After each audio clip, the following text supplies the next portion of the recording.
Confirm ke harga emas akan terus naik?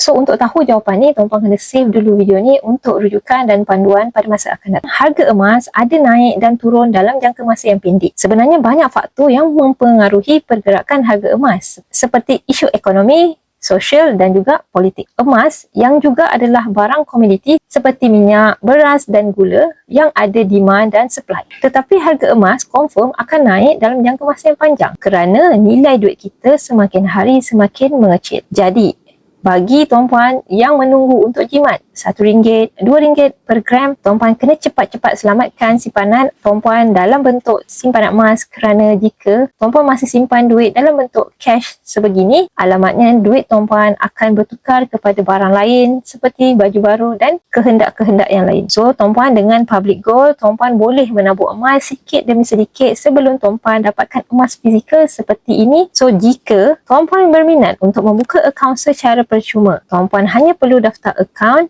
dan aktifkan akaun simpanan tuan-puan dengan minimum RM100 tadi. RM100 tadi akan terus dikonvertkan dalam bentuk gram emas. So, untuk bermula, tuan-puan terus isi beg biru ataupun tuan-puan klik saja pautan di profil saya untuk saya bantu sebaiknya.